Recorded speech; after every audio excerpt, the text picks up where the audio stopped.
Muito bem. Então, na aula passada, nós estávamos falando de preferências, né, representação das preferências e assim por diante. E nós falamos de algumas famílias, né, de funções, de utilidades e de preferências que têm propriedades interessantes, né? E uma dessas famílias são as chamadas funções homotéticas, né? As funções homotéticas são aquelas funções para as quais a taxa marginal de substituição entre dois ativos depende apenas da razão do consumo, da taxa marginal de substituição entre dois bens, né, depende apenas da razão de consumo entre esses dois bens. Tá? E no caso de dois bens, tá, as preferências homotéticas teriam essa forma que vocês estão vendo no monitor. Né?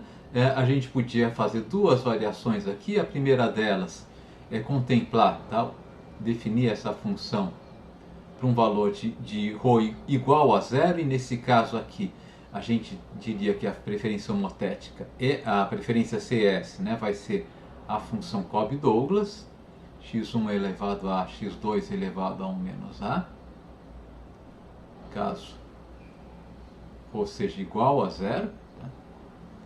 E aqui caso ρ seja diferente de zero, a gente fica com essa segunda expressão, né, caso ou diferente de zero, a gente fica com essa segunda expressão, né? Daí a gente não precisa impor mais a condição de que o ρ seja diferente de zero, né? O que é de interessante aqui é que, de fato, a condição é essa primeira expressão aqui, ela é o limite da segunda quando o ρ tende a zero, tá? Então tem uma certa continuidade nessa brincadeira aqui, né? Bom, o que a gente viu na aula passada? Eu imagino que eu vi, mas enfim, eu acho que não, né? Se a gente for calcular as derivadas parciais dessa função de utilidade, tá? Eu vou trabalhar com essa aqui porque no caso da Cobb-Douglas a gente já trabalhou, né? Então se eu derivo as derivadas parciais dessa função de utilidade em relação a cada um dos bens, a gente vai ter a utilidade marginal de cada um desses bens, né? E as utilidades marginais, a utilidade marginal do bem 1, tá? Eu não vou me estender muito, mas se vocês derivarem essa função aqui em cima, né, em relação a x1, vocês vão obter essa expressão, tá? Só foi aplicada aqui a regra da cadeia, tá? Então, eu tenho uma função elevada a 1 sobre ρ, uma função de x1 elevado a 1 sobre ρ, né? A derivada dessa função toda é a derivada de algo elevado a 1 sobre ρ em relação a 1 sobre ρ. Vai cair, deixa eu fazer a primeira, vamos lá, tá? Então deixa eu fazer só a primeira dessas expressões aqui, né? Vamos fazer o seguinte, então eu vou derivar essa função aqui, vou repetir aqui, né? Derivada em relação a x1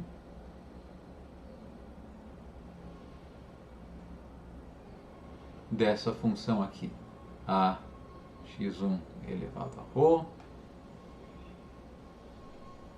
mais 1 menos a x2 elevado a ρ, tudo isso elevado a 1 sobre ρ, né? Essa derivada aqui é igual a quê? Então agora eu vou usar a regra da cadeia, né? Chama tudo isso aqui de gama, por exemplo, né? Então isso é gama elevado, a gente podia usar a regra da cadeia, né? Se eu chamar tudo isso de gama, é a derivada em relação a gama de gama elevado a 1 sobre ρ, vezes a derivada, aqui é ρ, né? Não é gama aqui,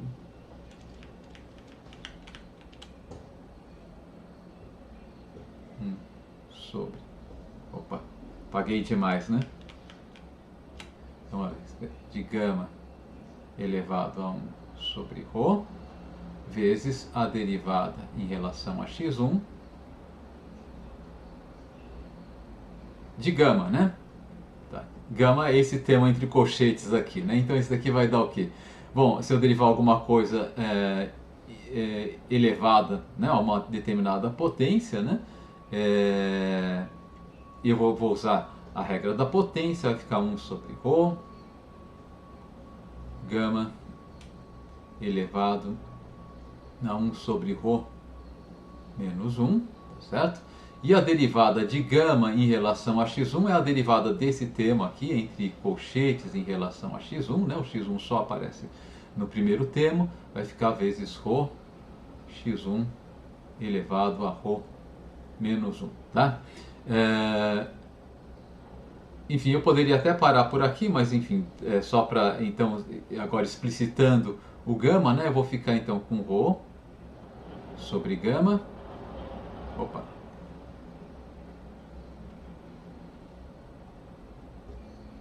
Perdão, eu fiz tudo errado aqui. Deixa eu retomar de novo, tá? A partir desse ponto aqui, tá? Então aqui vai ser o quê? A derivada de gama elevado a 1 sobre Rho em relação a Rho, né? Então cai o 1 sobre Rho. Eu tinha colocado um gama aqui, né? E fica gama elevado, de novo, 1 sobre Rho, que multiplica gama elevado a 1 sobre Rho menos 1. Estou trocando as letrinhas gregas aqui, né? Onde está 1 sobre Rho menos 1. Tá? Vezes a derivada de gama em relação a x, né? A derivada de gama em relação a x é a derivada desse termo entre colchetes em relação a x, né? Desse termo aqui entre colchetes em relação a x. E essa derivada vai ser igual a vezes a, que multiplica Rho elevado a x1 elevado a Rho menos 1. Agora eu acho que eu acertei, tá? Então agora só deixando claro quem é gama, né? Então eu vou ficar com A. Então esse Rho vai cancelar com esse, né? Vocês podem ver, né? Então vai ficar A x1 elevado a Rho menos 1, que multiplica o gama, que é aquele termo entre colchetes, né? A x1 elevado a Rho mais 1 menos A x2 elevado a Rho, tudo isso aqui elevado a 1 sobre Rho menos 1, tá? E é isso que vai, ou se vocês quiserem, né, 1 sobre Rho menos 1 é 1 menos Rho sobre Rho. É só escrevendo de outra maneira isso aqui. 1 menos Rho sobre Rho. Agora ficamos com a expressão que vai estar aqui, né? Agora derivada dela, eu vou apagar isso aqui porque está tudo bonitinho aqui no nosso slide, tá? Então vou só colocar aqui. Tá aqui, né? Tá ok? Então tá aqui a utilidade marginal do bem 1. A utilidade marginal do bem 2, bom, é totalmente simétrico, né? A única coisa que onde aparece A vai aparecer 1 menos A, tá? Então eu vou ficar com essa utilidade marginal do bem 2, né? Quando eu for calcular a taxa marginal de substituição, né? De fato o módulo dela, eu divido um termo pelo outro, né? E o que vai acontecer é que esse termo aqui aparece, né? Nas duas expressões, ele vai embora, tá? Então eu vou ficar com eu vou escrever de novo, tá? Então se eu dividir um pelo outro, utilidade marginal do bem 1 pela utilidade marginal do bem 2, eu vou ficar com, bom, eu vou ter em cima A e embaixo um menos A. Vou deixar assim, A sobre 1 menos A. Tá? E eu vou ter x1 elevado a 1 menos Rho dividido por x2 elevado a 1 menos Rho, né? Então vai ficar x1 sobre x2, né? Os dois elevados a 1 menos Rho, tá? Bom, eu vou reproduzir isso aqui agora já impresso, tá? Aqui é o módulo da taxa marginal de substituição, né? Ah não, eu estava com o sinal colocado, então tá certinho, né? A taxa marginal de substituição é o negativo, né, dessa razão das utilidades marginais, portanto vai ser menos A sobre 1 menos A, tá? E aqui eu tinha x1 elevado sobre x2 elevado a 1 menos Rho, né? Se eu elevar a menos 1 e inverter a fração, eu fico com a mesma coisa, né? Então, 1 menos Rho, com sinal negativo, fica Rho menos 1. Desculpem, deixa eu voltar aqui. Eu estou me atrapalhando hoje com as contas e isso daqui está ficando feio. Vamos voltar lá, aonde a gente estava. Que coisa.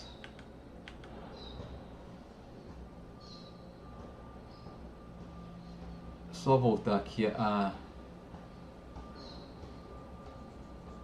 fazer de novo essa expressão aqui, né? Eu argumentei errado, né? Aqui eu tenho 1 sobre x1 elevado a 1 menos ρ, tá? Então eu fico com x1 elevado a 1 menos ρ embaixo. E aqui eu tenho, no denominador, eu vou ter 1 sobre x2 elevado a 1 menos ρ, né? Então eu vou inverter o inverso, fica x2 elevado a 1 menos ρ, né? E pronto, né? Já está aqui a nossa expressão, tá? 1 menos ρ. Então é x2 sobre x1 elevado a 1 menos ρ. Então agora só reproduzindo esse resultado, né, em termos de taxa marginal de substituição, a taxa marginal de substituição é o negativo das razões entre as utilidades marginais, está aqui, né?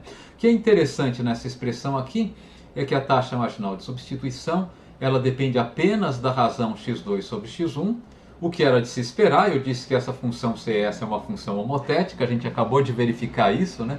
A taxa marginal de substituição só depende da razão x2 sobre x1, tá? E ela depende, né, dessa razão, tá? Ela é calculada por uma constante A sobre 1 menos A, né, dado pelo parâmetro A, tá? Elevado, tá, a 1 menos esse parâmetro ρ aqui, tá? Então observem o seguinte, o que vai acontecer se o ρ for menor do que zero, né? Se o ρ for menor do que zero, menor do que 1, perdão, né? Se o ρ for menor do que 1, essa expressão aqui vai ser... vamos pegar... depois eu ponho... Se o ρ for menor do que 1, o que vai acontecer? Esse termo aqui vai ser maior do que zero, né? Porque eu tenho 1 menos um número menor do que 1, vai ser um número positivo, tá? Então a minha taxa marginal é A sobre 1 menos A, uma constante que multiplica a razão x2 sobre x1 elevado a um número positivo, né? Isso quer dizer, quando eu tenho um número elevado a um número positivo, a função potência, né, quando a potência é um número positivo, é uma função crescente, né, para qualquer base positiva. x2 e x1 são positivos, então eu vou ter x2 sobre x1, uma fração que é positiva elevada a um número positivo. Quanto maior essa fração x2 sobre x1, quanto maior essa fração x2 sobre x1, maior vai ser essa potência x2 sobre x1 elevado a 1 menos ρ, desde que ρ seja menor do que 1. Isso quer dizer que quando eu tenho uma razão x2 sobre x1 mais elevada, quando eu estou mais à esquerda e mais acima no meu diagrama, né, no meu plano cartesiano, maior vai ser a taxa marginal de substituição, né? E quando a razão x2 sobre x1 vai ficando mais baixa, quando eu estou mais à direita e mais abaixo no meu plano cartesiano, deixa eu só esboçar aqui, né, o gráfico para vocês verem. Aqui eu tenho x1 e aqui o x2, né? Então, quando eu estou em uma região mais para cá, né, em que x2 é alto em relação a x1, eu tenho uma alta taxa marginal de substituição em valor absoluto, né? E quando eu estou numa região mais para cá, tá, eu tenho um x2 menor do que x1, elevado a um número positivo, isso daqui fica menor também. Então nessa região aqui eu também tenho uma baixa taxa marginal de substituição. Isso indica que a minha curva de indiferença deve fazer um formato como esse aqui, né? A taxa marginal de substituição deve aumentar à medida que eu caminho para a esquerda e para cima, né, aumentando a razão x2 sobre x1, e deve diminuir à medida que eu caminho para a direita e para baixo, né? Isso se o ρ for menor do que 1, tá? Então, nesse caso aqui, eu vou ter preferências convexas. Se o ρ for exatamente igual a 1, o que vai acontecer? Se o ρ for igual a 1, agora, essa expressão aqui não é mais zero, ela vai ser igual, não vai ser mais maior do que zero. Aqui eu vou ter 1 menos 1, que vai ser igual a zero, né? Então eu vou ter x2 sobre x1 elevado a zero. Tudo isso aqui fica igual a 1. E, portanto, a minha taxa marginal de substituição fica constante, né? Igual a menos a sobre 1 menos a. Ou seja, eu vou ter o caso de que as minhas curvas de indiferença, deixa eu pegar outra cor aqui, elas vão ser lineares, né? Com a inclinação menos A sobre 1 menos A, né? Ou essa inclinação aqui fica A sobre 1 menos A. Então, se o ρ for exatamente igual a zero, tá? Eu tenho, os dois bens vão ser, a gente viu, né? Se as curvas indiferentes têm formato de linha reta, os dois bens são substitutos perfeitos.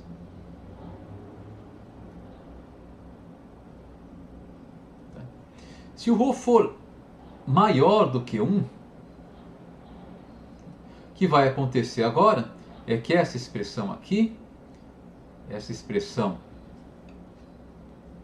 1 menos ρ, ela passa a ser agora menor do que zero, né? 1 menos um número maior do que 1 é negativo, né? Então isso quer dizer o seguinte, eu tenho x2 sobre x1 elevado a um número negativo. Quanto maior x2 sobre x1, né, menor vai ser a minha taxa marginal de substituição, o que vai indicar que eu vou ter uma curva de indiferença, vou desenhar novamente com a cor vermelha, tá? Côncava, né? Com esse formato aqui, com concavidade voltada para a origem, tá? Então, se o ρ for maior do que 1, né, a gente tem aquilo que a gente chamou de preferências côncavas. Bom, o que vai acontecer agora nos casos mais limites? Se eu fizer o ρ menor do que 1, tá? Mas tão menor do que 1 que ele é muito, muito, muito pequeno, é um negativo muito grande. Quando o ρ tende a menos infinito, o que acontece? Esse comportamento de convexidade das minhas curvas de indiferença começa a ficar cada vez mais acentuado, né? Se x2, quando o ρ tende a infinito, se x2 quando o ρ tende a menos infinito, 1 menos infinito é mais infinito. Então, se x2 é maior do que x1, eu vou ter um número maior do que 1 elevado a mais infinito, que vai ser infinito, né? Então, a minha taxa marginal de substituição vai tender a infinito quando x2 for maior do que x1, tá? E se x2 for menor do que 1, vai acontecer o contrário, né? Eu tenho um número maior do que 0, menor do que 1, elevado a infinito, uma fração, né? Um número entre 0 e 1 elevado a infinito é 0, tá? A minha taxa marginal de substituição vai tender a 0. Isso quer dizer que quando o ρ tende a infinito, tá? As minhas curvas de indiferença, elas vão ter o seguinte formato, né? Se x2, aqui é a reta x2 igual a x1, tá? Eu tenho x1 e aqui eu tenho x2. Se x2 for maior do que x1, em um ramo como esse aqui, tá? Acima dessa linha reta, o que vai acontecer? A minha taxa marginal de substituição, ela tende a infinito, né? Então, eu vou ter uma curva de indiferença horizontal, tá?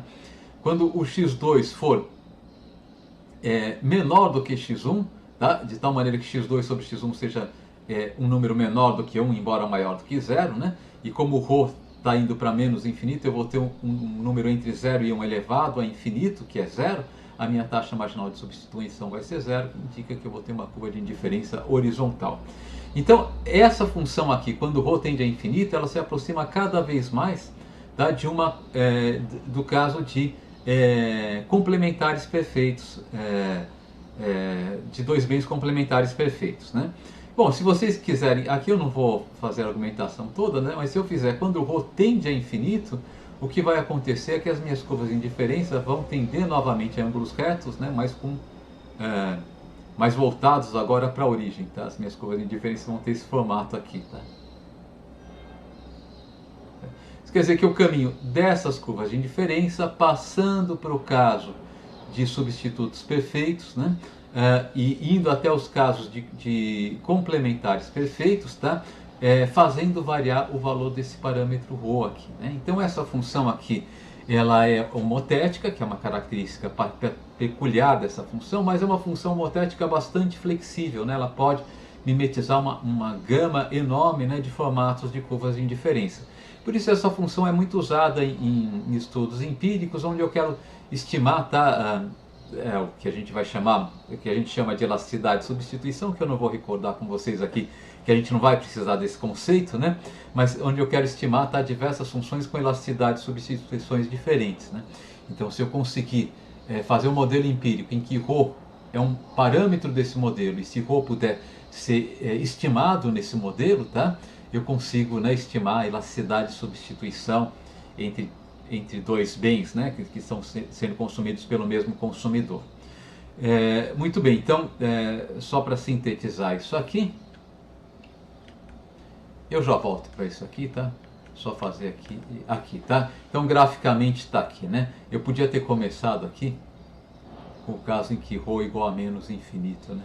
Tá? Então, aqui, se o ρ for igual a infinito, mais infinito, tá? As minhas curvas de indiferença vão ter o formato de ângulo reto, né? Com ângulo voltado para a origem, tá? Deixa eu apagar isso porque não é mais interessante, né? Se o ρ tiver maior do que 1, por exemplo, aqui eu fiz ρ igual a 2, tá? Eu vou ter preferências, né, mal comportadas, né, côncavas em relação à origem, né? Agora vamos fazer variar o ρ quando o ρ... o que eu fiz aqui? Aqui, ó, então, o ρ igual a 1, ρ igual a 0, ρ igual a menos 1. Quando ρ igual a 1, tá? Eu tenho o caso de substitutos perfeitos. Quando ρ igual a 0, a gente não falou de ρ igual a 0, mas pega aqui, ó, vamos pegar aqui. Se o ρ for igual a 0, eu vou ter a minha taxa marginal de substituição é A sobre 1 menos A elevado a x2 sobre x1, que é a taxa marginal de substituição da função Cobb-Douglas. De fato, quando o ρ tende a 0, eu disse para vocês que essa função aqui converge para a função Cobb-Douglas, né? Então, estamos condizentes com o que havia sido dito, né? Então, quando ρ igual a 1, substitutos perfeitos. Quando ρ igual a 0, eu vou ter a curva de indiferença de funções Cobb-Douglas. E se eu vou aumentando o ρ em módulo, né, mas deixando ele negativo sempre, tá? As minhas preferências vão ficando cada vez mais convexas, né? Até o ponto em que, quando o ρ tende a infinito, eu vou tendendo cada vez me aproximando mais, tá? Do caso de substitutos, de complementares perfeitos, né? Então, está aqui uma gama de formatos de curvas de indiferença que podem ser obtidas a partir de uma função CS, né, quando a gente faz variar o valor desse parâmetro ρ. Tá? Então essa função ela é bastante utilizada, ela é relativamente simples, né, de trabalhar e, portanto, a gente vai usar ela de vez em quando também nos nossos exercícios, nos nossos exemplos. Tá? Bem, então, feito isso, deixa eu passar agora para outra parte, né, importante da teoria do consumidor que a gente tem que revisar. Espero conseguir revisar tudo essa aula, vou tentar ser rápido, tá? Que é a parte de equilíbrio, né, e de demanda, né, do consumidor, né? Ou seja, o que a gente falou até agora, assim, o nosso consumidor, a gente faz modelos, né, do consumidor no qual existe algum tipo de restrição exógena à escolha desse consumidor, que nós estamos assumindo usualmente de que essa restrição seja simplesmente que o consumidor não pode consumir quantidades negativas de um bem, né? E a gente falou também que esse consumidor ele tem preferências sobre o conjunto de opções de escolha dele, que é o conjunto de consumo, né? E a gente falou como representar essas preferências, né? Através de curvas de indiferença, no caso de 2 bens, né? E através de função de utilidade, no caso de n bens, né? Para representar essas preferências, bom, a gente precisa das hipóteses de continuidade, e a gente falou de algumas hipóteses que a gente também postula sobre as preferências, né? Notadamente as hipóteses de não saciedade local, monotonicidade fraca e forte, e as hipóteses de convexidade, né? Convexidade e convexidade estrita. Bom, então, daí demos aqueles exemplos, né, de funções de utilidade e assim por diante. Bom, agora vamos fazer isso e tentar fazer um modelo que diz como o consumidor vai fazer a escolha, né, que descreve a escolha de um consumidor. E para isso a gente vai ter que colocar mais uma restrição, né? Consumidor, a restrição imposta pelo conjunto de consumo, especialmente o conjunto de consumo que a gente está assumindo, que é de que os consumos sejam não negativos, tá? Ela não gera uma escolha do consumidor simplesmente porque, se a gente adotar as hipóteses de não saciedade, não existe a melhor cesta de consumo dentro do conjunto de consumo do consumidor, né? Para cada cesta sempre tem uma melhor. Então eu não tenho como apontar, o meu consumidor vai consumir nesse ponto aqui. Mas o que a gente quer fazer são modelos econômicos, e nos modelos econômicos a gente vai ter que falar o seguinte, né? Os recursos são escassos em relação às necessidades, introdução à economia, e no nosso consumidor essa escassez usualmente vai se refletir na forma de uma restrição orçamentária, tá? Então a gente vai discutir aqui, né, o que é, tá, a restrição orçamentária, que a gente só vai recordar bem rapidinho o que é a restrição orçamentária. A gente vai falar, bom, dada essa restrição orçamentária, existe uma escolha ótima do consumidor? A gente vai dizer que sim, vai chamar essa escolha ótima de equilíbrio, tá? E vamos descrever, né, como essa escolha ótima responde a diferentes parâmetros que definem, né, a restrição orçamentária. Então vamos começar falando da restrição orçamentária, bem rapidinho. Tá? Então a restrição orçamentária, né, ela eu vou definir a restrição orçamentária e falar de uma propriedade dessa restrição orçamentária, que ela é homogênea de grau zero. Tá? Nós vamos falar de dois formatos de restrição orçamentária que para a gente vão ser interessantes. Aqui, nos dois casos, eu vou supor que o consumidor se defronta com razões de trocas dadas, né, pelo sistema econômico, que ele não pode mexer. São parâmetros do ponto de vista do consumidor, mas vão ser variáveis endógenas do nosso modelo de equilíbrio geral, tá? E que ele é tomador desses preços, tá? E essas variáveis endógenas são os preços, tá? Ou a renda dele ou uma dotação inicial, tá? E ele é tomador de preços, ou seja, ele não se considera capaz, né, de afetar os preços da economia. Tá? Então, o primeiro modelo que eu quero fazer aqui, então, é um modelo de restrição orçamentária com o qual vocês devem ter trabalhado bastante, né, em micro 1, tá? Que é um modelo em que o meu consumidor vai ter que escolher uma cesta de bens X, tá? Que é X1, X2, até XL, né? X1 é a quantidade do bem 1, X2 é a quantidade do bem 2, e assim por diante. XL, a quantidade do último bem, o bem L. Eu estou supondo que essa economia aqui tem L bens, né? E eu tenho aqui, e ele se defronta com um vetor de preços, né? P1, P2 até PL, tá? E uma renda, né? Uma renda M, tá? Que também é um parâmetro dado para essa consumidora. Então eu tenho uma consumidora que tem que escolher qual que é a cesta de bens que ela vai consumir, tá? Dado uma renda e dado um vetor de preços, tá? Atendendo à seguinte restrição, né? Que é a restrição orçamentária dela, tá? Que é essa aqui, né? Tá, ok? A soma, né, dos preços, se eu pegar cada bem e multiplicar pelo respectivo preço e somar tudo isso, tá? Eu vou ter o que a gente chama do valor da cesta de consumo dessa consumidora. Esse valor aqui não pode ser superior à sua renda monetária original, né? A gente pode expressar isso, né, dessa maneira mais extensiva, pode representar isso também usando o símbolo de somatória, né? PI, a somatória de I igual a 1 até L de PI vezes XI é menor ou igual a M, e pode usar essa notação aqui, que é uma notação vetorial. Esse pontinho aqui, né, ele é designado como símbolo de produto interno, tá?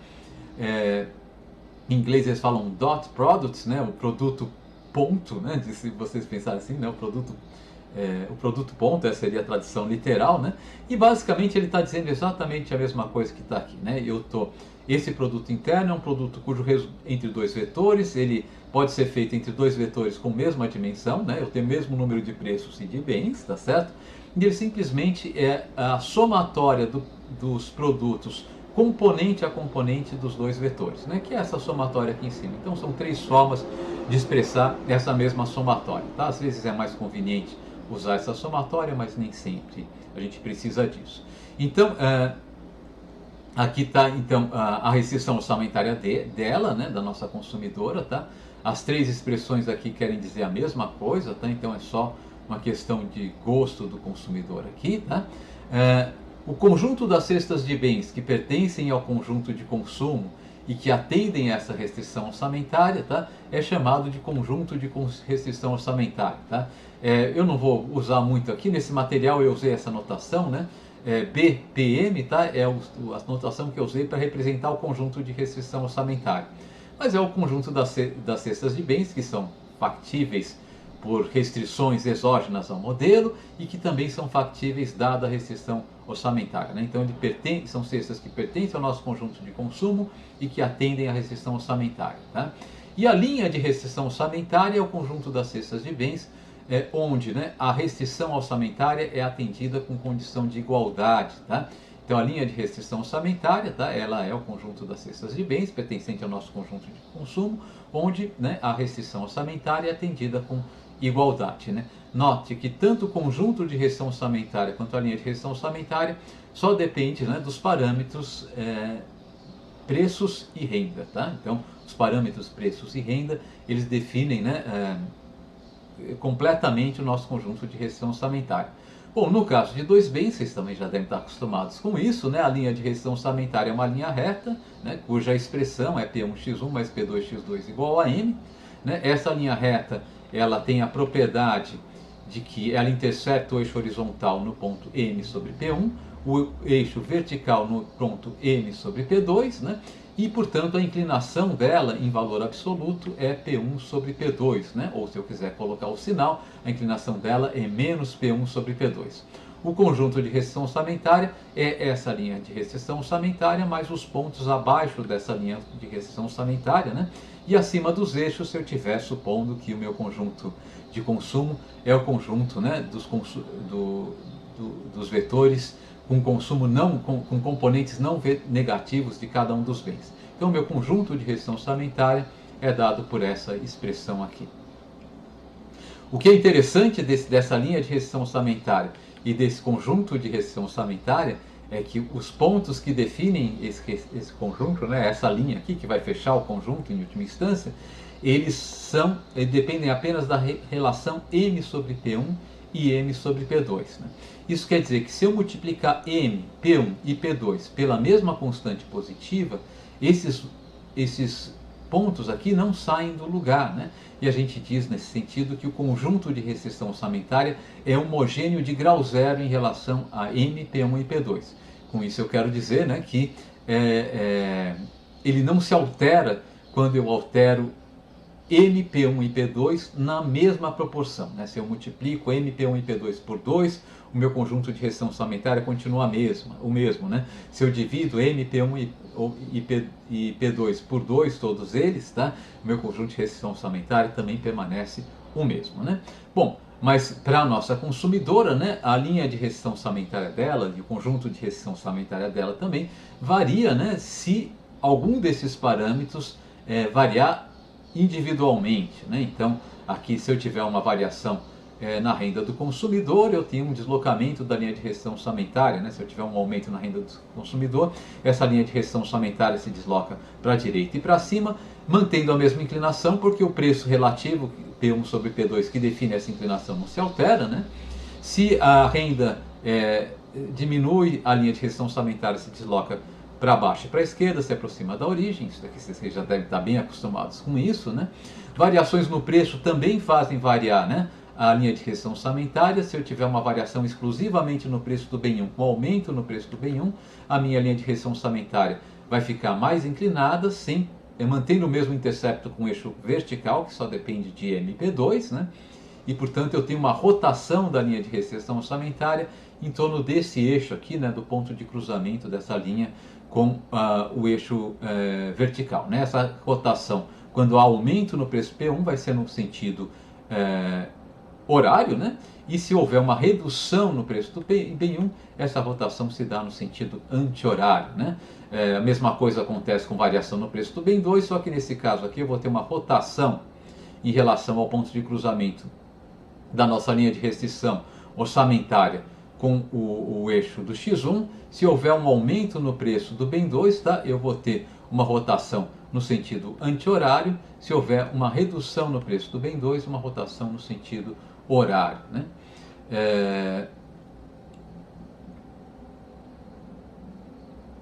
Ok, tá? Então, com isso eu falei o que eu queria falar sobre a linha de restrição orçamentária, como vocês trabalharam na maior parte do tempo em micro 1. Tá? Talvez vocês tenham visto em micro 1, talvez não, tá? Existe uma outra linha de restrição orçamentária clássica, né? A gente pode pensar muitas linhas de restrição orçamentária, né? Às vezes o preço não é constante, eu tenho desconto se comprar mais, ela pode ficar mais complicada, tá? Mas pra gente, essas linhas de restrição orçamentária lineares vão ser as mais interessantes de trabalhar por hora, tá? Ou então, o que pode acontecer também é que, e o que vai acontecer nos nossos modelos de equilíbrio geral, a renda da nossa consumidora não vai ser uma variável endógena, mas ela vai ser algo que depende dos preços. Tá? Nós vamos assumir nos nossos modelos de equilíbrio geral que a nossa consumidora ela começa possuindo, tá, uma determinada quantidade dos diversos bens, tá, de cada um dos diversos bens. Ela começa com uma dotação inicial, tá, W, que é uma quantidade determinada do bem 1, uma quantidade determinada do bem 2 e assim por diante, tá? Até uma quantidade determinada do último bem que eu estou assumindo aqui, que seja o bem L. Né? Então isso aqui a gente chama de dotação inicial.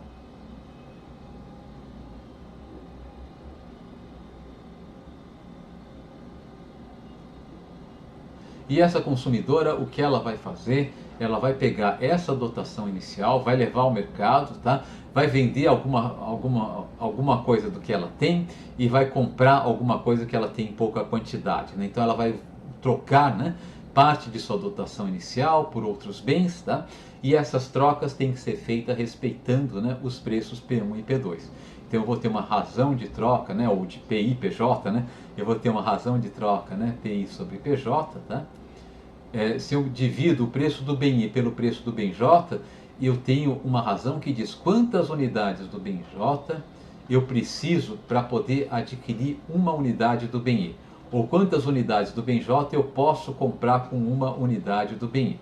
Isso aqui é o preço do bem I expresso em unidades do bem J, né? Então ela vai olhar para essas razões de troca aqui e vai determinar, né, se ela vai, né, trocar o bem 2 pelo bem 1, né, e assim por diante, para remanejar, usar essa dotação inicial através de trocas e para uma nova escolha de, eventualmente, né, fazer uma nova escolha de consumo, tá? E que é a escolha preferida a ela, dada a restrição que o que ela pode fazer é, partindo dessa dotação inicial, né, trocar parte dessa dotação inicial por outros bens, respeitando, né, essas razões de troca aqui. Tá? Pois bem, então, quando ela fizer isso, ela vai se defrontar com a seguinte restrição orçamentária, tá? O valor da cesta de bens que ela vai consumir, tá? Que ela quer consumir, não pode ser superior ao valor de sua dotação inicial, né? Então aqui eu multipliquei cada bem que ela vai consumir, que ela está pensando em consumir, pelo preço desse respectivo bem. Achei o valor da cesta de bens consumida por essa consumidora, o valor da cesta de consumo delas, e aqui à direita eu multipliquei cada preço pela quantidade que essa consumidora tem de cada bem, né? Obtendo, portanto, o valor da dotação inicial dela, né? Aqui a mesma coisa, só que expressa aqui em termos de produto interno dos dois vetores, tá? Mas é a mesma expressão em cima e embaixo, né? Então ela tem que atender a essa restrição aqui. Vocês podem pensar que ela faz o seguinte: ela começa com uma dotação inicial, mas dados os preços de mercado, ela vende toda a dotação inicial, então é como se ela tivesse convertido essa dotação inicial em uma renda, né? E agora ela vai ter uma restrição orçamentária que é igual ao valor da cesta de bens que ela quer consumir, não pode ser, né, inferior à sua renda. Por essa razão, tá, o valor da dotação inicial muitas vezes é chamado de renda endógena.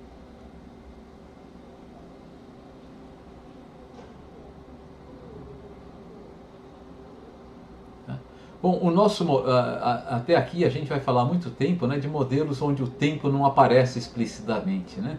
Quando o tempo aparece explicitamente, às vezes é melhor, ao invés de usar a palavra renda, falar riqueza, tá? Mas também aqui vai ser endógena, né? Então, na verdade,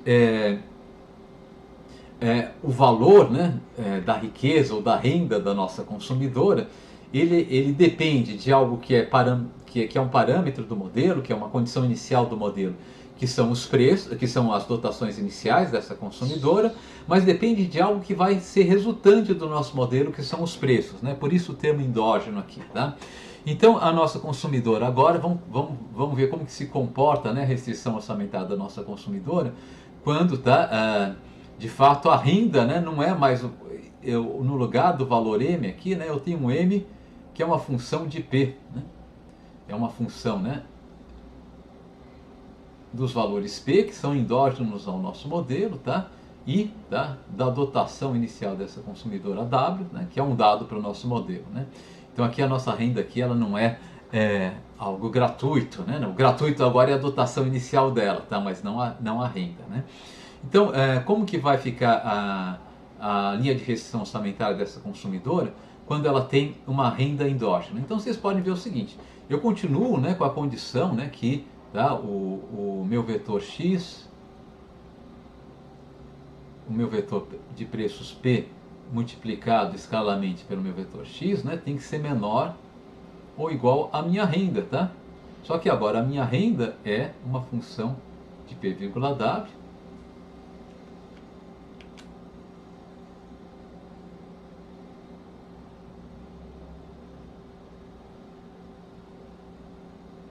é igual, né, o vetor P multiplicado escalarmente pelo vetor W. Né? Então, vocês podem ver, né, que se eu fizer x igual a w, né, se eu substituir aqui x por w, eu vou atender essa igualdade, essa desigualdade aqui com sinal de igualdade. Né? Ou se vocês quiserem, vamos olhar para a nossa linha de restrição orçamentária, especificamente ela vai ter a cara P escalar x menor ou igual a P escalar W.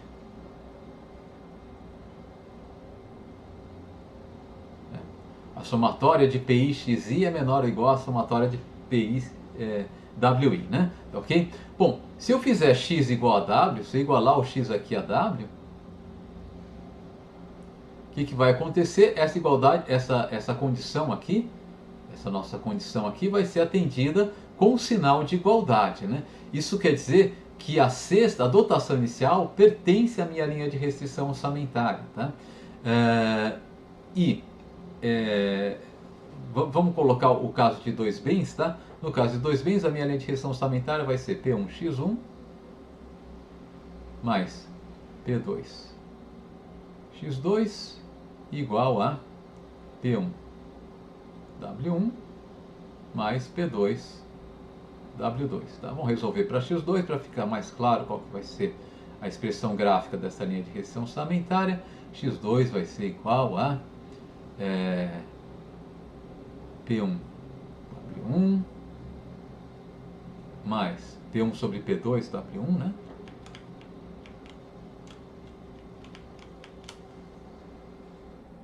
P1 sobre P2W1 mais W2 menos P1 sobre P2 x1, tá? Para a nossa consumidora, tudo isso aqui é dado. Ela não é capaz de afetar os preços, as dotações iniciais são dadas para ela, tá? Então, o que vai acontecer aqui? A variável que ela pode escolher é x1, né? Então, eu tenho x2, é uma constante, menos P1 sobre P2x1, né? Então, a x2 como função de x1 vai ter como gráfico uma linha reta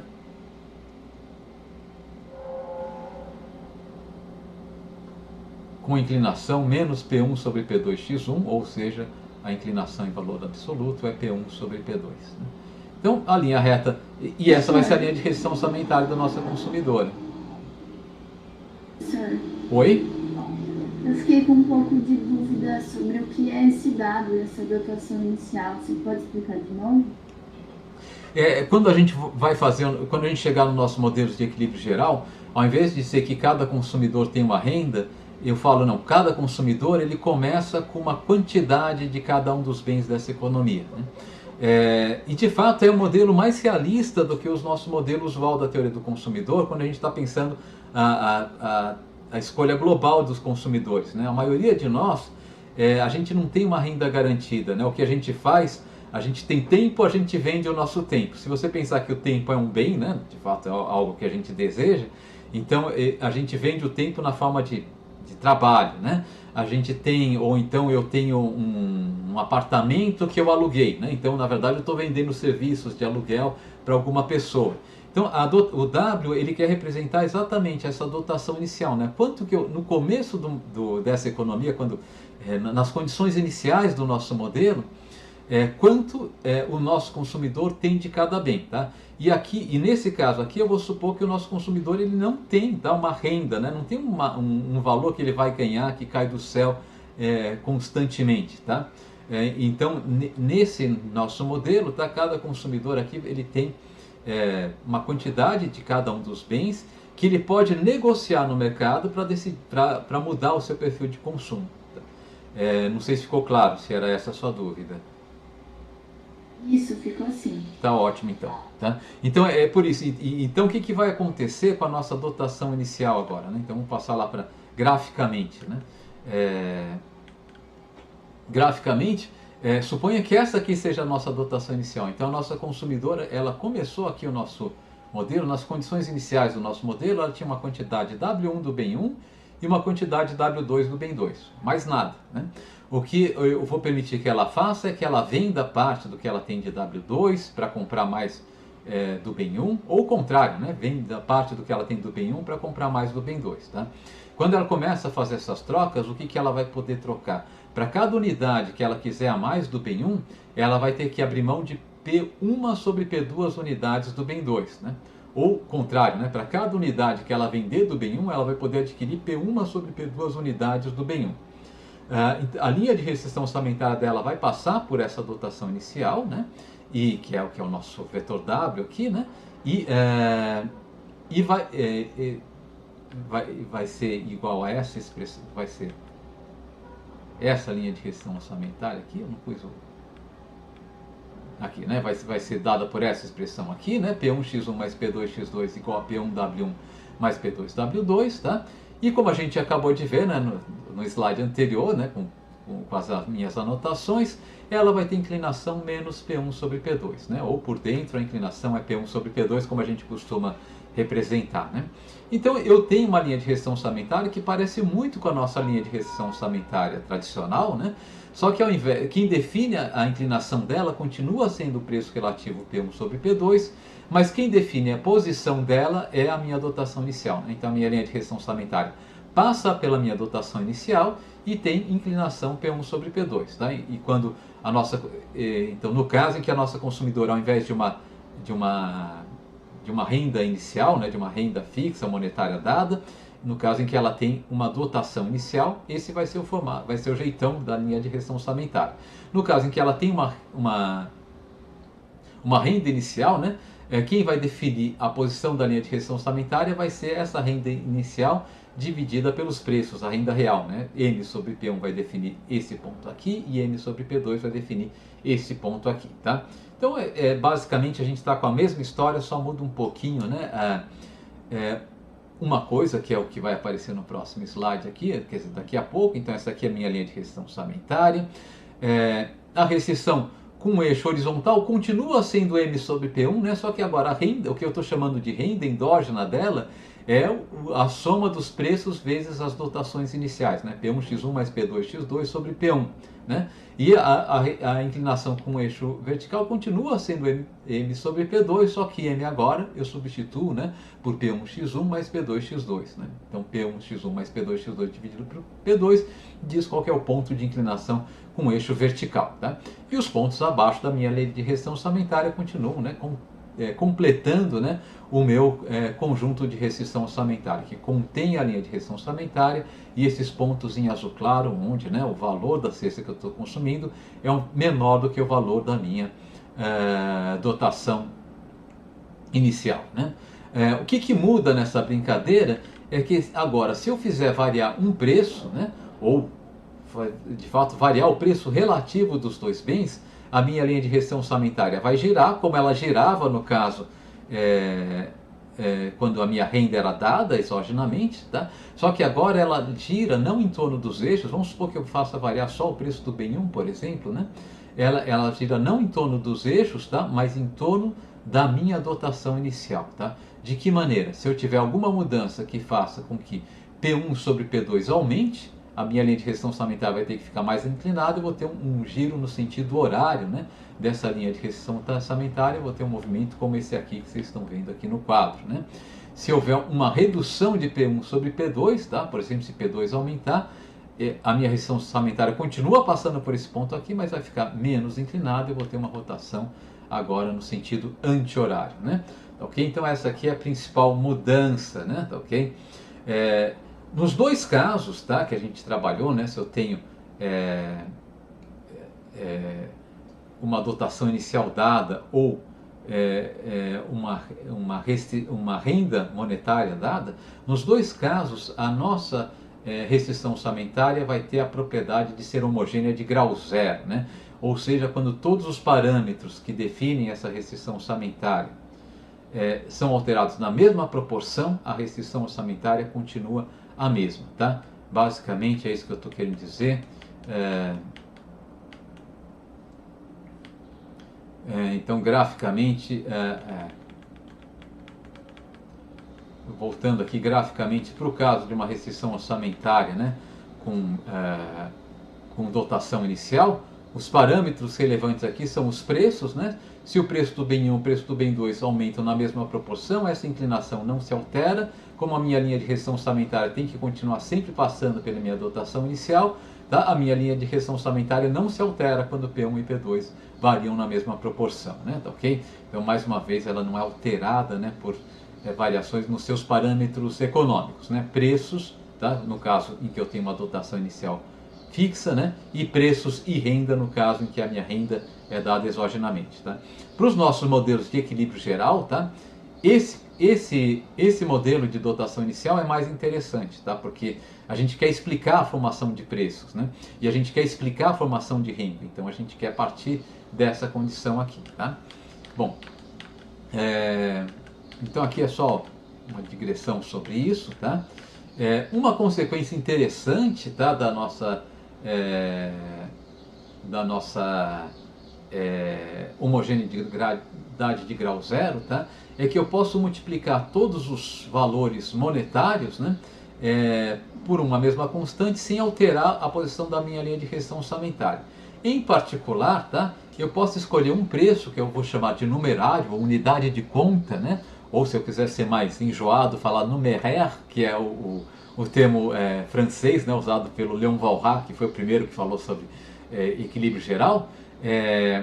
Eu posso multiplicar todos os preços por 1 sobre um dos preços originais, né? Por exemplo, eu posso multiplicar todos os preços por 1 sobre P1, né? Eu vou obter um outro vetor de preços, o preço do bem 1 passa a ser 1, o preço do bem 2 passa a ser P2 sobre P1, do bem 3 P2 sobre P3 sobre P1 e assim por diante, tá?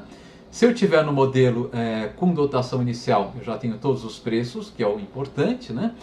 Se eu tiver no modelo com renda, eu multiplico a renda também por 1 sobre P1, a minha renda passa a ser M sobre P1, e o que vai acontecer é que a minha restrição orçamentária não se altera, né?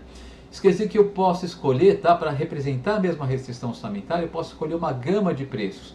Em particular, eu posso escolher, tá, um vetor de preços para o qual o preço de um dos bens vai ser igual a 1. Eu vou usar esse bem como unidade de conta, como numerário da minha economia, e expressar todos os valores em termos desse bem.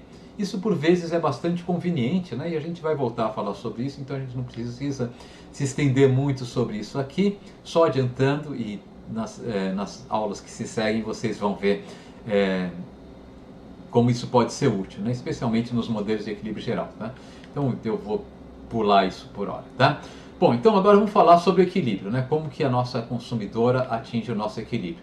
Eu vou apresentar isso graficamente e depois matematicamente, né? E matematicamente a única intenção aqui é estender o nosso resultado para o caso de mais de 2 bens, né? Então, graficamente, agora a restrição da nossa consumidora ela é de 2 ordens, né? A gente tinha a restrição exógena ao nosso modelo, né? Que definiu o nosso conjunto de consumo, e aqui no nosso caso de 2 bens, eu vou assumir x1 é maior ou igual a 0, x2 é maior ou igual a 0. Eu tenho que estar no quadrante positivo, né? E eu vou ter algum tipo de restrição endógena. Eu vou colocar aqui a minha restrição orçamentária, tá? Aqui eu expressei em termos de M, mas vocês podem sempre substituir M para ficar no caso que a gente vai usar em equilíbrio geral, né? Como sendo igual, né? P1 W1 mais P2 W2 sobre P1, né? Tá certo? E aqui é a mesma coisa, né? P1 W1 mais P2 W2, substituir M por P1 W1 mais P2 W2, tanto nesse ponto aqui quanto nesse aqui, né? Aqui embaixo. Aqui eu também divido por P2 para achar esses pontos de intersecção aqui, né? Então é a mesma coisa se eu tivesse restrição orçamentária endógena, né? Renda endógena aqui, tá? Bom, então a minha consumidora vai ter essa restrição aqui, por hora tudo isso aqui é dado para ela, eu quero modelar a escolha dela, né? Então, como que eu modelo, né? Eu tenho um problema de otimização, ela quer achar a cesta mais preferida dentre todas as cestas que façam parte desse conjunto de consumo, né? No qual ela está inserida aqui, tá? Com o qual ela se defronta, né? Bom, então eu tenho aqui uma representação gráfica da restrição imposta à nossa consumidora. Ela tem que escolher um ponto nesse conjunto aqui, nessa área em azul, incluindo, né, a fronteira aqui, a linha de restrição orçamentária. e ela quer escolher a cesta que é a mais preferida delas, né? Para resolver esse tipo de problema, o que a gente faz? A gente desenha, para resolver graficamente esse tipo de problema, o que a gente vai desenhar é um mapa de curvas de nível da nossa função objetiva. A função objetiva da nossa consumidora é a função de utilidade, ela quer maximizar a utilidade dela, dada a restrição que ela tem que estar sobre esse conjunto aqui em azul claro. Então, um mapa de funções de utilidade aqui vai ser, vão ser essas curvas de indiferença, tá? As curvas de nível da nossa função de utilidade são curvas de indiferença. O que a nossa consumidora quer fazer é ficar na curva de indiferença mais alta. Estou assumindo aqui monotonicidade, né? Ou seja, que as preferências elas caminham nessa direção aqui, né? Nossa consumidora fica tanto melhor quanto mais à direita e para cima ela estiver, tá? Então ela quer escolher a curva de indiferença mais alta que ainda tenha ponto em comum com a linha de restrição orçamentária dela, né? A curva de indiferença mais alta que ainda tem ponto em comum com a linha de restrição orçamentária dela é essa curva de indiferença aqui. E esse ponto em comum é o ponto de tangência entre... Estou me confundindo aqui com a navegação, tá? É o ponto de tangência entre essa curva de indiferença e a linha de restrição orçamentária, né? Esse ponto aqui é o ponto que pertence à curva de indiferença mais alta dentre todos os pontos no conjunto de restrição orçamentária dela. Esse daqui é a escolha da nossa consumidora, né? Uma propriedade notável desse ponto aqui é que nesse ponto aqui a inclinação da curva de indiferença, que é a taxa marginal de substituição, né, em módulo é igual, tá, ao módulo a inclinação da minha curva de indiferença é igual à inclinação da minha linha de restrição orçamentária, é um ponto de tangência, né? Isso quer dizer que se a taxa marginal de substituição estiver definida nesse ponto aqui, o módulo dessa taxa marginal de substituição é igual à razão P1 sobre P2, né? Isso daqui vocês devem estar acostumados, já devem se lembrar de teoria microeconômica 1, né? Efetivamente essa era a condição de equilíbrio do nosso consumidor, né? No equilíbrio ele iguala a taxa marginal de substituição, né, ao preço relativo P1 sobre P2. Então esse ponto aqui ele é caracterizado por duas equações, tá? A primeira equação é que eu estou sobre a minha linha de restrição orçamentária, P1x1 mais P2x2 é igual a M, né? Primeira equação. E a segunda equação é essa aqui, o módulo da minha taxa marginal de substituição é igual a P1 sobre P2, tá? Essas duas equações aqui, elas vão caracterizar o que a gente chama de condição de máxima utilidade de primeira ordem, quando a gente modela esse problema mais matematicamente, tá? Isso quer dizer, um ponto que tem essas duas características pode ser um ponto de máximo, né? E todo ponto de máximo que não seja uma solução de Cantor, ou seja, que não implique consumo zero do bem 1 ou zero do bem 2, tem que atender a essas duas equações. Então ela é uma condição necessária para máximo, tá? Mas não suficiente. Eu posso ter um ponto que atenda a essas duas condições e nesse seja um ponto de máximo. Eu já vou falar deles daqui a pouco, tá? Mas então, prosseguindo aqui com o nosso material, tá? Então aqui eu só vou colocar as nossas duas condições de primeira ordem. A minha solução ótima, ela está sobre a linha de restrição orçamentária, tá? E ela vai estar sempre sobre a minha linha de restrição orçamentária, desde que as minhas preferências sejam pelo menos localmente não saciáveis, tá? Meu consumidor não tem um ponto global de saciedade, tá? E se eu tiver, tá, uma solução interior e nessa solução a taxa marginal de substituição for definida, tá, eu vou ter que o módulo da taxa marginal de substituição na solução ótima vai ser igual a P1 sobre P2. Tá? E é fácil explicar por que esse módulo da taxa marginal de substituição na solução interior não pode ser diferente de P1 sobre P2. Né? Então, para explicar isso, vamos olhar para um ponto como esse aqui, tá? Aqui eu tenho um ponto no qual, tá, a minha taxa marginal de substituição em módulo, né, é maior do que a razão P1 sobre P2. Por que eu sei disso? Porque a minha curva de indiferença é mais inclinada, né, do que a minha linha de restrição orçamentária. Né? Então, se a taxa marginal de substituição é maior do que P1 sobre P2, tá, isso significa o quê? Bom, a taxa marginal de substituição pode ser interpretada como quantas unidades do bem 2 eu estou disposto a abrir mão de consumir para poder consumir uma unidade adicional do bem 1. Tá? A razão P1 sobre P2 me diz quantas unidades do bem 2 eu preciso deixar de consumir para, como recurso que eu deixo de gastar com a aquisição do bem 2, eu poder consumir uma unidade adicional do bem 1. Tá? Então, a taxa marginal de substituição me diz quantas unidades do bem 2 eu preciso, de fato, deixar de consumir para consumir uma unidade adicional do bem 1. E a taxa marginal do bem 2, quantas unidades do bem 2 de substituição, me diz quantas unidades do bem 2 eu estou disposto a deixar de consumir do bem 2 para ter uma unidade adicional do bem 1. Tá? Então, se a taxa marginal de substituição em módulo é maior do que P1 sobre P2, isso quer dizer que eu estou disposto a abrir mão, para obter uma unidade adicional do bem 1, eu estou disposto a abrir mão de uma quantidade do bem 2 superior àquela quantidade que eu preciso abrir mão para obter essa unidade adicional do bem 1. Então, se houver essa desigualdade, vale a pena eu deixar de consumir o bem 2 para obter mais do bem 1, porque o que eu vou deixar de consumir do bem 2 é menos do que eu estou disposto a deixar de consumir do bem 2, né? Menos do que aquela quantidade que eu deixaria de consumir do bem 2, que me devolveria ao nível de indiferença original. Tá? E, portanto, eu vou ficar melhor, eu vou ter mais do bem 2 do que o necessário para recompor, me recompor sobre a minha preferência. Eu aumento o consumo do bem 1, tá? E reduzo o meu consumo do bem 2 menos do que aquilo que faria eu ficar tão bem quanto eu estava antes. E, portanto, eu vou ficar com uma sobra do bem 2, vale a pena aumentar o meu consumo. Então, sempre que a taxa marginal de substituição for maior do que P1 sobre P2, vale a pena reduzir o consumo do bem 2 e aumentar o consumo do bem 1. E se eu tiver em um ponto como esse aqui agora, o contrário, né, onde a taxa marginal de substituição é menor do que P1 sobre P2, eu posso pensar no sentido contrário, tá? Nesse ponto aqui, eu posso pensar o seguinte: a taxa marginal de substituição ela pode ser interpretada como a quantidade do bem 2 necessária para compensar o fato de eu abrir mão de uma unidade de consumo do bem 1. Tá? E a razão P1 sobre P2 me diz a quantidade do bem 2 que eu consigo obter caso eu abra a mão de uma unidade do bem 1, de consumo do bem 1. Tá?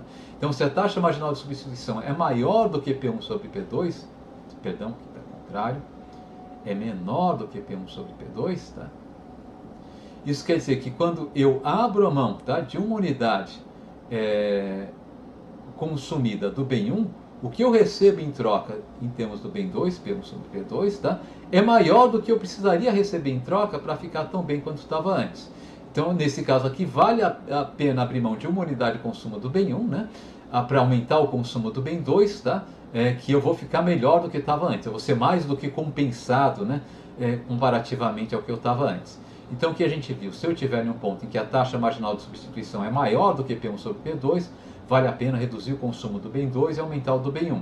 Se eu tiver um ponto em que a taxa marginal de substituição é menor do que P1 sobre P2, tá? Vale a pena reduzir o consumo do bem 1 para aumentar o consumo do bem 2. Eu vou corrigir isso e daí eu publico lá para vocês, tá? na página do site, né? Corrigir esse sinal aqui, tá? Então, o que vai acontecer? Quando essa desigualdade prevalecer, a minha consumidora, então o que eu posso dizer aqui, tá? Se, tá, eu tiver a taxa marginal de substituição menor do que P1 sobre P2, enquanto prevalecer essa desigualdade, vale a pena para a minha consumidora, né, reduzir o consumo do bem 1, aumentar o consumo do bem 2, tá? Ela vai querer reduzir o consumo do bem 1, né? Reduz o consumo do bem 1. Tá? No caso contrário, a gente viu, se a taxa marginal de substituição for maior do que P1 sobre P2, a nossa consumidora vai querer reduzir o consumo do bem 2.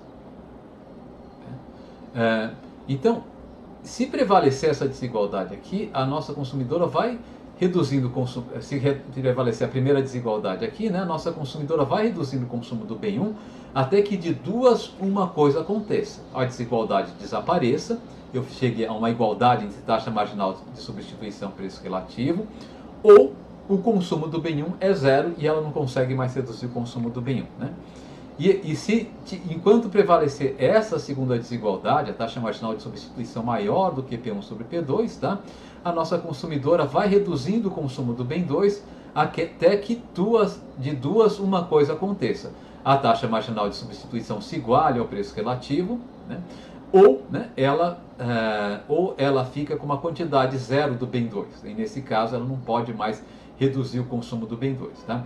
Isso quer dizer que para ela ficar com uma quantidade em equilíbrio, para ela atingir a utilidade máxima, né, em equilíbrio com quantidades positivas do bem 1 e do bem 2, necessariamente a taxa marginal de substituição vai ter que ser igual ao preço relativo. Né? Necessariamente aqui em termos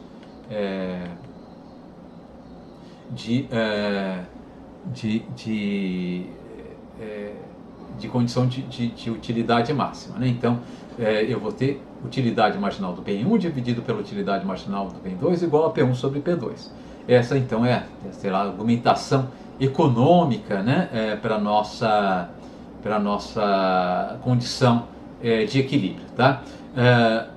Se eu rearranjar esse termo aqui, tá? Eu posso, rearranjando essa igualdade aqui, eu vou ter a utilidade marginal do bem 1 dividido por P1 é igual à utilidade marginal do bem 2 dividido por P2. Tá? Isso aqui eu posso chamar de lambda, tá? E essa variável lambda aqui eu vou entender como utilidade marginal da renda. Eu não vou me estender muito, mas a utilidade marginal do bem 1 dividido pelo preço do bem 1 pode ser interpretada como de quanto vai crescer minha utilidade se eu puder gastar R$1 a mais com a aquisição do bem 1. Né? A utilidade marginal do bem 2 dividido pelo preço do bem 2 me diz de quanto vai crescer a minha utilidade se eu puder gastar R$1 a mais com a aquisição do bem 2. Né? O que essa condição aqui está dizendo é o seguinte: se eu estiver consumindo quantidades positivas do bem 1 e do bem 2, no meu ponto ótimo, tá?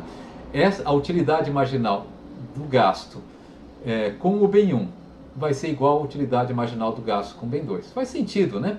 Se a utilidade marginal do gasto com o bem 1 fosse maior que a utilidade marginal do gasto com o bem 2, por exemplo, se estivesse acontecendo isso aqui, o que eu poderia fazer? Eu deixo de gastar R$1 com a aquisição do bem 2, perdendo essa utilidade aqui, tá?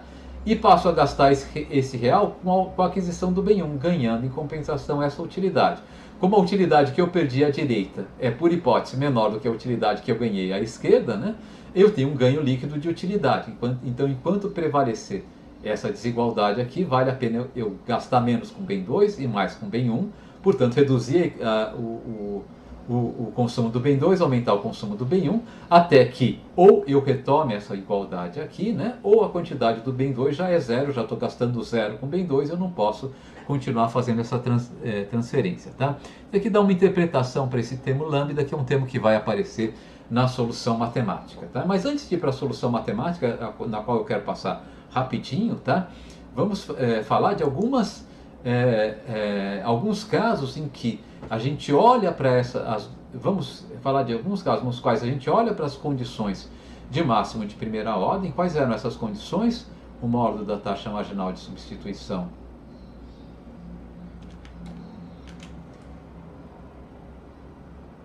era igual ao preço relativo P1 sobre P2, e eu estava sobre a minha linha de restrição orçamentária, né? P1x1 mais P2x2 é igual a M, tá? O M aqui ele pode eventualmente ser, né? Aqui M pode ser igual, tá? A P1W1 mais P2W2, se eu quiser, né, pensar naquele caso em que eu tenho uma dotação inicial, né? Mas está aqui as nossas condições que têm que ser atendidas pela nossa solução ótima. Caso, né, primeiro, eu seja capaz de definir a taxa marginal de substituição, as duas utilidades marginais sejam diferentes de zero, e segundo, eu tenho uma solução interior, né, caso x1 e x2 sejam positivos, tá? Então, a minha solução ótima, né, caso x1 e x2 sejam positivos e a taxa marginal de substituição seja definida, ela atende a essas duas condições, tá?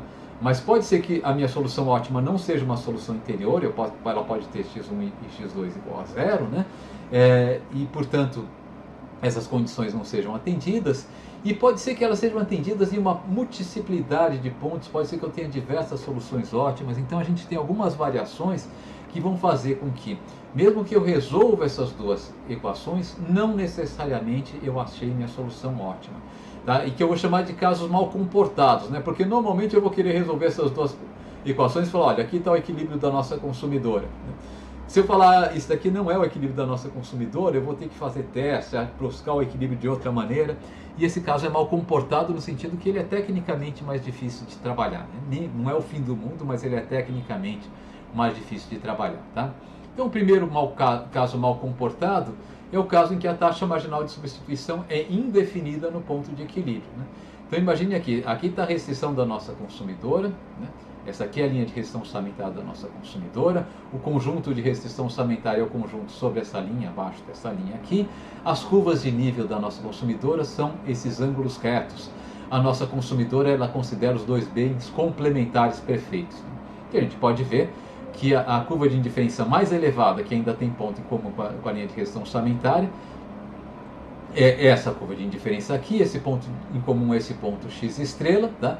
E nesse ponto aqui, x estrela, tudo bem, a minha curva de indiferença toca por cima a minha linha de restrição orçamentária, só que nesse ponto aqui eu não tenho definida a taxa marginal de substituição, né? Como eu tenho uma angulosidade aqui, eu não posso dizer qual que é o ângulo da linha reta tangente a essa curva de indiferença, simplesmente porque eu tenho infinitas linhas retas que tocam nessa curva de indiferença. Tá? Então eu não consigo dizer que nesse ponto aqui a taxa marginal de substituição é igual ao preço relativo P1 sobre P2, simplesmente porque eu não consigo definir taxa marginal de substituição aqui. Tá? Para achar esse ponto de equilíbrio aqui, o cálculo não vai ser muito útil. Então é um caso mal comportado, porque a gente não pode usar o cálculo, e o cálculo é bom para a gente fazer conta, né? Então a gente considera isso daqui um caso mal comportado. Um outro caso mal comportado é esse caso aqui, e nesse caso aqui, tá, eu vou ter múltiplos e de fato infinitos equilíbrios, né? Aqui eu tenho uma linha de restrição orçamentária, conjunto de restrição orçamentária, todos os pontos abaixo dessa linha de restrição orçamentária, com consumo não negativo de nenhum dos bens. Eu desenho aqui uma família de curvas de indiferença. O que a gente pode ver é que a curva de indiferença mais alta, que ainda tem ponto em comum com a minha linha de restrição orçamentária, é essa curva de indiferença aqui. Opa, essa curva de indiferença aqui, né? Só que essa curva de indiferença ela não tem um ponto em comum com essa linha de restrição orçamentária. De fato, ela tem esse ponto, esse ponto, ela tem uma infinidade de pontos em comum, né?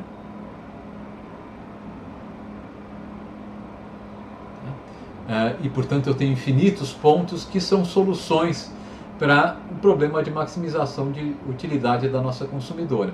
Ela deve escolher consumir em algum desses pontos que eu marquei aqui, tá? Mas em que ponto ela vai escolher, eu não sei, tá? Ela vai escolher um desses pontos aqui, né? Então, eu tenho múltiplas soluções aqui. É um caso mal comportado porque a gente não consegue profetizar, né? A nossa consumidora vai escolher essa cesta de bens. A gente só pode profetizar, ela vai escolher, tá, uma cesta de bens entre, tá, o conjunto dessas cestas de bens aqui. Tá? Esse caso é mal comportado, mas não extremamente mal comportado. O que é de interessante aqui é que esse conjunto aqui, ele é um conjunto que a gente vai chamar ele de convexo. Ele é um conjunto convexo, mas a característica dele é que ele vai ser um segmento de reta, no caso de dois bens, né? No caso de três bens, tá? Esse conjunto aqui, se as preferências forem como essas aqui, o que tem de notável nessa família de curvas de indiferenças aqui? Essas curvas de indiferença estão representando uma preferência com uma estrutura de preferências convexas, né? Essas preferências, embora não sejam estritamente convexas, as curvas de indiferença têm trechos lineares, elas são convexas, né? Essas curvas de indiferença nunca fazem barrigas olhando para a origem aqui, tá? Então eu tenho preferências aqui convexas, embora não estritamente convexas. Quando isso acontece, eu posso ter múltiplos equilíbrios, tá? Mas esses múltiplos equilíbrios vão estar sempre, tá? No caso de dois bens, contidos em um segmento de reta. No caso de n bens, vão estar sempre contidos em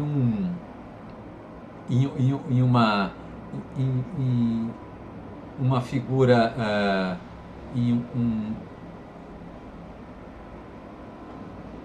uma figura... Nossa, tá me passando, me escapando o termo agora. E um polígono, tá certo? Uma figura poligonal, tá? Convexa, tá? E no caso de N-bens, vão estar sempre contidos em aquilo que a gente vai chamar de conjuntos convexos, tá? Isso vai dar uma propriedade interessante, porque eu posso ter esses múltiplos equilíbrios, mas não vou ter descontinuidade da função de demanda. Para a gente isso aqui tecnicamente vai ser interessante. Então, desde que as preferências sejam convexas, eu garanto continuidade das funções de demanda, tá? Agora, e se as preferências não forem convexas? Tá? Se as preferências não forem convexas, eu posso ter múltiplos equilíbrios e demanda descontínua, né? Porque o conjunto, né, dos meus pontos de equilíbrios não vai ser mais um conjunto convexo, tá? Então, isso aqui é ilustrado nesse próximo exemplo, né? Novamente, eu tenho aqui essa linha de restrição orçamentária, desenhei aqui um mapa de curvas de indiferença, e a curva de indiferença mais alta, que ainda tem ponto em comum com a minha linha de restrição orçamentária, é essa curva de indiferença aqui, tá? Essa curva de indiferença aqui, tá? E o que vocês podem ver, ela tem dois pontos em comum com a minha linha de restrição orçamentária, né?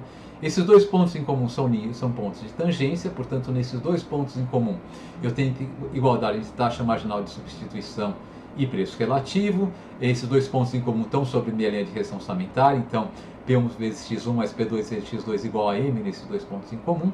Eu consigo achar esses dois pontos usando as regras do cálculo, né?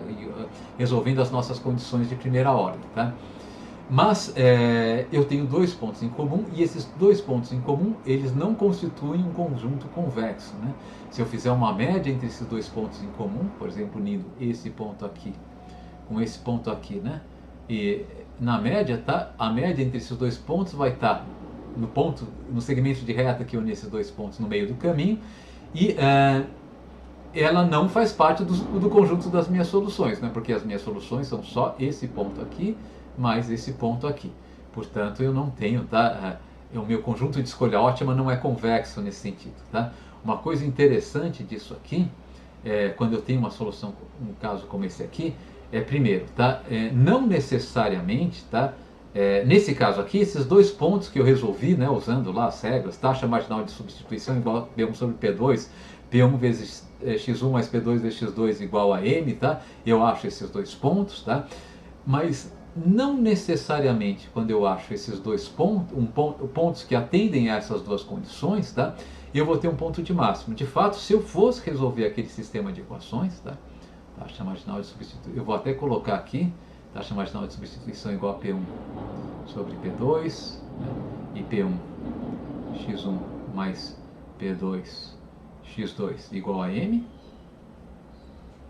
Esses dois pontos aqui atendem, tá, a essas duas equações, tá? Eles atendem a condição de primeira ordem, mas eu tenho um outro ponto que vai atender essa condição de primeira ordem, que não é o ponto ótimo, né? Se eu pegar uma curva de indiferença um pouquinho mais baixa aqui, eu já vou desenhar, já vou deixar ela visível no slide, tá? Mas só para enfatizar aqui meu argumento, eu posso ter uma curva de indiferença que faça esse desenho aqui, e ela também tangencia a minha linha de restrição orçamentária, tá? Em um ponto dessa linha de restrição orçamentária. Nesse ponto aqui, a inclinação, né? Nesse ponto que eu acabei de desenhar aqui, a inclinação dessa curva de indiferença em vermelho é igual à inclinação da minha linha de restrição orçamentária, e portanto essas duas equações também são atendidas aqui, né? Mas esse ponto aqui, né, que eu estou apontando com ele em verde, tá? Não é um ponto de utilidade máxima, ele pertence não à curva de indiferença mais alta, que ainda tem ponto em comum com a minha linha de restrição orçamentária, né?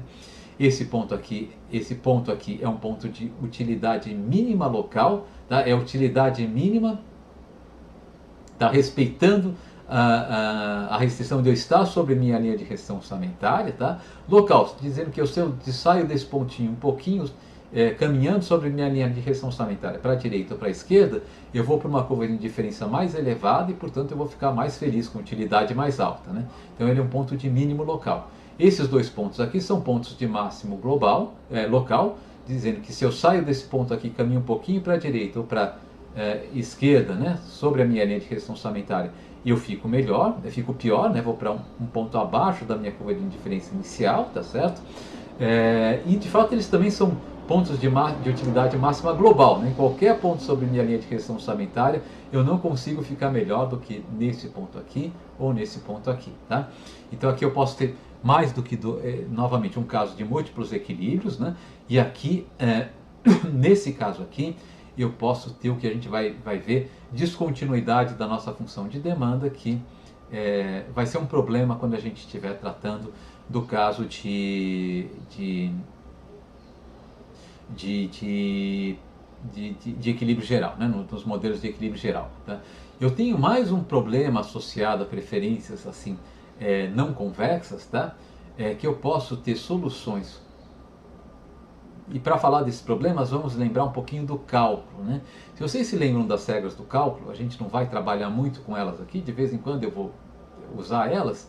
Eu tinha uma forma de testar se um ponto é um ponto de máximo local ou global, testando as condições de máximo de segunda ordem, né? Essas aqui são as condições de primeira ordem, e as condições de máximo de primeira ordem, né, elas têm a ver com tal de esse ano orlado, né? Ou esse ano bordado, algumas pessoas traduzem.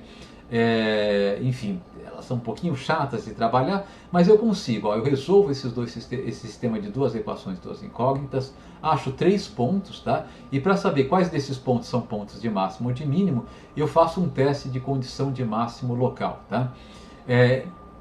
Usualmente eu vou conseguir detectar que esse ponto aqui é de máximo, esse daqui é de máximo e esse daqui é de mínimo. Então acho os 2 pontos de máximo. Porém, tá? Esse teste do cálculo é um teste local. Ele vai dizer se o ponto é de máximo local ou não, tá? Então pode ser, vamos mudar um pouquinho aqui as condições do nosso modelo, tá? Eu vou mudar um pouquinho o formato aqui da minha linha de regressão orçamentária. Pode ser que eu chegue numa situação como essa aqui, ó. Aqui é só para mostrar, esse daqui é aquele ponto em que eu tenho um ponto de mínimo, né, local aqui, tá? Que também atende às duas condições de primeira e segunda ordem. Né? Mas olha agora essa situação aqui. Eu tenho essa linha de restrição orçamentária, tá? Desenhei aqui um mapa de curvas de indiferença e falei, opa, essa curva de indiferença aqui, ela tangencia, né, a minha curva a linha de restrição orçamentária nesse ponto aqui, e ela tangencia por cima, né? Quer dizer, parece que esse ponto aqui é um ponto de máximo. De fato, esse ponto aqui é um ponto de máximo se eu considerar as alternativas de me afastar desse ponto na vizinhança desse ponto sobre minha linha de restrição orçamentária. Né? Se eu venho para a direita na vizinhança, eu vou para pontos abaixo da minha linha de restrição orçamentária, da minha curva de indiferença, assumindo monotonicidade. Eu estou em pontos nos quais eu estou menos feliz, né? Ou se eu vier desse ponto aqui para a esquerda, eu também vou para pontos abaixo da minha curva de indiferença. Então, me afastando desse ponto aqui na vizinhança, né? E sobre a linha de restrição orçamentária, eu fico pior. Esse ponto aqui parece ser um ponto de utilidade máxima. Mas o que eu vejo? Se eu me afastar bastante desse ponto aqui, eu consigo ir para pontos que estão sobre a minha curva de indiferença original, assumindo algum tipo de monotonicidade e preferências, eu vou para pontos nos quais eu estou melhor do que nesse ponto aqui. Eu vou dizer que esse ponto aqui é um ponto de máximo local, mas não de máximo global. Né? Eu posso usar o cálculo, eu testo que nesse ponto aqui as minhas condições de máximo de primeira ordem, né, são atendidas. Tá? Para testar se é um ponto de máximo, eu vejo as condições de máximo de segunda ordem, vejo que elas são atendidas. Porém, tá, eu ainda não posso ter certeza se eu tenho um ponto de máximo local ou global. Para ter certeza, eu preciso ver se existe algum outro ponto, né, que atende às condições de máximo de primeira e de segunda ordem. E de fato, se eu fizer as contas, eu vou achar esse outro ponto aqui. Tá? Ele atende também as condições de máximo local de primeira e de segunda ordem, e daí eu não vou ter jeito mais comparar, né, onde a minha utilidade é maior, nesse ponto aqui ou nesse ponto aqui. E nesse caso aqui eu vou achar que a minha utilidade é maior nesse ponto aqui, porque ele está associado a uma curva de indiferença mais elevada. Né? Então, quando eu tenho múltiplos pontos atendendo às minhas condições de primeira ordem, tá, o meu problema vai ficando meio chatinho. Né? E por essa razão, usualmente a gente assume as condições de preferências convexas, porque se as preferências forem convexas, tá? Se as condições de máximo de primeira e segunda ordem forem atendidas, de fato, se as condições de primeira primeira ordem forem atendidas e as minhas preferências forem convexas, eu tenho certeza, e não saciáveis, tá? Não localmente não saciadas, pelo menos, tá? Eu vou ter certeza que eu estou em um ponto de máximo global, tá? Eu não preciso fazer conta, comparar candidatos a máximos e assim por diante. Preferências convexas são muito bem comportadas do ponto de vista da modelagem, tá? Bom, outros casos mal comportados, ainda que eu assuma preferências convexas, tá? É que eu posso ter soluções de canto, né?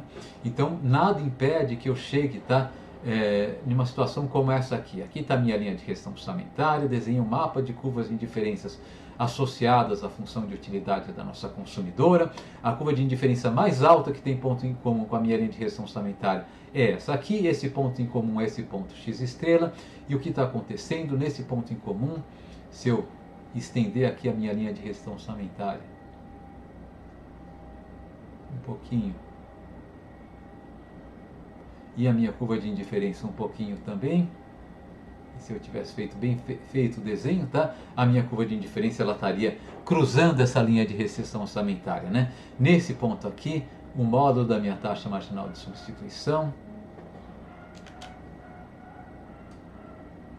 ele é maior do que o preço relativo P1 sobre P2, né? Mas por que esse ponto aqui faz sentido, né? Lembre que a taxa marginal de substituição, sendo maior do que P1 sobre P2, indicava que a nossa consumidora gostaria de reduzir o consumo do bem 2 para aumentar o consumo do bem 1. Mas o consumo do bem 2 dela, nesse ponto aqui, já é zero, né? Ela não pode reduzir esse consumo, ela tem que se contentar em ficar aqui, tá? Então, quando o consumo, a nossa consumidora está consumindo uma quantidade zero do bem 2, tá? Pode acontecer do módulo da taxa marginal de substituição ser maior do que P1 sobre P2, né? Ou colocando em termos de utilidade marginal, só para remanejar isso aqui, pode acontecer no caso em que o consumo do bem 2 é zero, que é a razão entre utilidade marginal do bem 1 e utilidade marginal do bem 2 seja maior do que P1 sobre P2, tá? Assumindo as duas utilidades marginais positivas, eu vou rearranjar isso para ficar com utilidade marginal do bem 1 sobre P1 ser maior do que a utilidade marginal do bem 2 sobre P2, tá? Vamos chamar a utilidade marginal do bem 1 sobre P1 de lambda, tá? E como que eu vou interpretar lambda? Lambda me diz de quanto vai crescer minha utilidade se você me der R$1 a mais para gastar, né? Se eu tenho R$1 a mais para gastar, tá? E a utilidade que eu tenho gastando esse real no consumo do bem 1 for maior do que a utilidade que eu tenho gastando esse real no consumo do bem 2, certamente eu vou gastar esse real a mais no consumo do bem 1, tá? Então, lambda, nesse caso aqui, é a utilidade marginal, é a utilidade adicional que eu tenho se eu gastar R$1 a mais no consumo do bem 1, né? E o que essa desigualdade está dizendo é o seguinte, olha, quando eu tiver uma solução de canto, tá?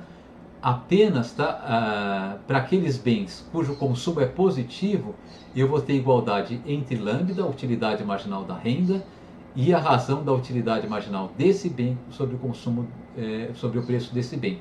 Para aqueles bens cujo consumo é igual a zero, tá? A razão entre a utilidade marginal desse bem e o preço desse bem, que é o caso, por exemplo, aqui do bem 2, né? A razão entre a utilidade marginal desse bem e o preço desse bem pode ser menor do que lambda, né? Sendo lambda aqui a utilidade marginal da minha renda. Tá? Isso aqui é interessante para a gente interpretar a solução de Canto daqui a pouquinho, né? No caso de múltiplos bens. Tá? E a minha solução de Canto, é claro, poderia ocorrer, né? No outro canto aqui, vale a pena colocar também. Já sei. Tá? Nesse outro canto aqui, né? E nesse outro canto aqui, o que está acontecendo nessa solução de Canto é que a minha curva de indiferença é menos inclinada do que a minha linha de restrição orçamentária, né?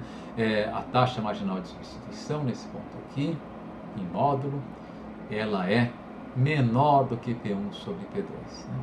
e a gente viu que quando a taxa marginal de substituição é menor do que P1 sobre P2, a nossa consumidora gostaria de reduzir o consumo do bem 1 para aumentar o consumo do bem 2. Mas o consumo do bem 1 nesse ponto aqui já é zero, ela não tem como fazer essa redução, ela tem que se contentar nesse ponto aqui. Então, quando o consumo do bem 1 é zero, a taxa marginal de substituição pode ser menor do que P1 sobre P2. Não precisa necessariamente se igualar a P1 sobre P2, né? O que significa isso? Nesse ponto aqui eu vou ter a utilidade marginal do bem 1 sobre a utilidade marginal do bem 2 menor do que P1 sobre P2, assumindo, né, as utilidades marginais positivas e os preços também positivos, que arranjando esses termos, eu fico com utilidade marginal do bem 1 sobre P1 menor do que utilidade marginal do bem 2 sobre P2, tá? E agora quem eu vou chamar de lambda, tá? É a utilidade marginal do gasto, a utilidade de um gasto de R$1 adicional no gasto, no consumo do bem 2, né? Se você me der R$1 a mais, de quanto vai subir minha utilidade? Bom, como vale a pena gastar esse real a mais no consumo do bem 2, né? Uma vez que a utilidade marginal do bem 2 dividido pelo preço do bem 2 é maior do que a utilidade marginal do bem 1 dividido pelo preço do bem 1, tá? Eu vou gastar isso no bem 2, tá? E portanto, se você me der R$1 a mais, o que vai crescer a minha utilidade é essa fração aqui, né? Nesse caso aqui, a razão entre utilidade marginal do bem 1 sobre o preço do bem 1 vai ser menor do que lambda, que coincide com a conclusão que a gente tirou no slide anterior, né? Se eu tiver uma solução de Cantor, a razão entre a utilidade marginal do bem que eu estou consumindo em quantidade nula e o preço desse bem vai ser menor ou igual, tá? A razão entre a utilidade marginal de um bem consumido em quantidade positiva e o preço desse bem consumido em quantidade positiva, tá? Ou seja, a utilidade marginal do bem do gasto, a utilidade marginal do gasto naquele bem que eu estou consumindo em quantidade nula, que é essa fração aqui, vai ser menor ou igual à utilidade marginal da renda, tá? Para não perder generalidade, eu posso deixar o sinal de igual, menor ou igual aqui, tá? E a mesma coisa para o slide anterior, né, se vocês quisessem. Eu poderia deixar menor ou igual aqui, né? Porque nada impede que eu atinja a tangência exatamente na nossa solução de Cantor, né? Pois bem, então essas daqui são as soluções de Cantor, os casos mal comportados, tá? Aqui é a argumentação que eu acabei de fazer, tá? E tá aí, né? Eu não pus, tá ok, tá? Então agora, eu não vou conseguir fazer isso. Eu achava que eu ia conseguir fazer o equilíbrio com L bens e falar da função de demanda. Como a gente tem só 10 minutos aqui, eu acho que eu vou parar aqui, a gente retoma amanhã, tá?